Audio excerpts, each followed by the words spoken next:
Hey guys, I'm cooking the soup Joumou. I'm not making a whole video, but I'm just giving you a little tidbits. So right now in the pot, right, I have all the vegetables that you saw. I just added the potatoes and the green beans because I had cooked the potatoes halfway because sometimes it takes a long time for it to cook. And then the green beans were, I cheated a little bit. I used canned green beans. So I didn't want to add it at the beginning. So that's how it looks right now, okay? And also I blended the squash, the butternut squash with the sweet potato to give it a little sweet taste, okay? And I also use sweet onions and regular onions to give it a little flavor. And in here, the spices I use are black pepper, habanero, parsley, what else? Cilantro. What else? Oh, I also use turmeric, so a nice little taste to it.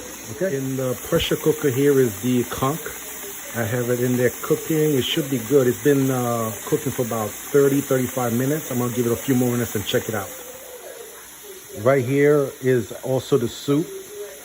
What it looks a little bit green because I put it in the blender and blend it with parsley and cilantro and some garlic to blend the flavor in the sauce.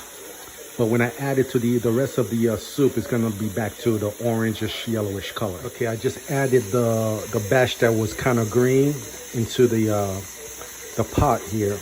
Also, what I didn't mention earlier, I also blended a little piece of habanero with this batch right here to give it some kick, but not too much kick. But also, I don't know if you noticed in the vegetables that were in the pot, there were a couple of habanero, but I just took them out because I don't want to leave them in there too long, then it'll be unbearable.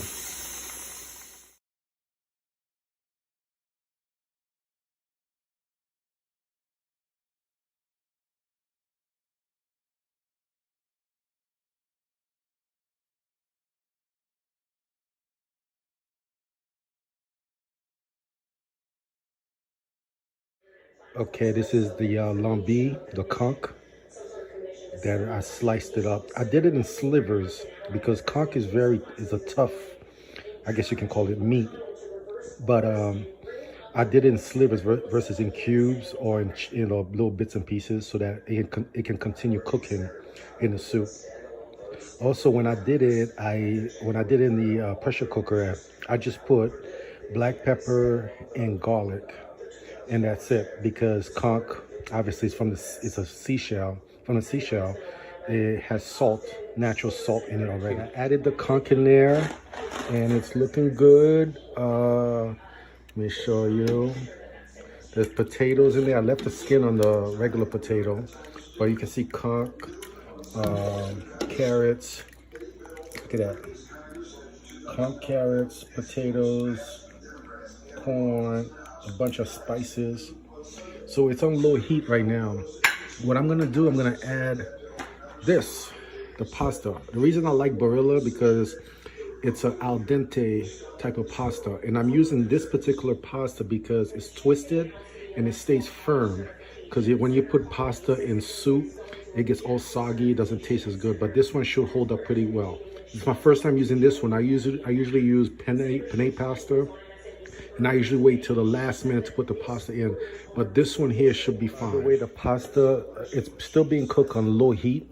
So I don't want to cook it too fast because then the pasta may get too, even though this is an al dente one, it still can get mushy. So I'm going to leave it on low heat. It's just going to take a little bit longer to cook, but you can see the pasta in there. So I'm just going to let it sit in there on low heat and cook. And then after that, I'll be adding this, the cabbage. Now I usually buy a whole head of cabbage, but I'm being lazy this time. I'm using this one, but I like this one because it's already shredded. This is what it's usually used for, coleslaw. I know it has carrots in there, and I already have carrots in the soup, but mainly I got it for the cabbage. So I'm gonna add the cabbage in there. I'm not gonna do it right now because I don't want it to be too soft. So I'll probably wait for the pasta to cook a little bit and then add this. Here's the shrimp. I have the shrimp in here. Basically, this is the broth from the potatoes. this is the pot I cooked the squash and the sweet potato. But I kept the broth so I can add the shrimp in here. I didn't have any heat on. I just put the shrimp in there in the hot water and let it sit. So it's about halfway cooked. But then I'm gonna put it in the soup, and the soup will cook the rest. I'm not even gonna spice it up. The broth will give it a little flavor, and then the soup will take care of the rest. Cabbage is added to the soup.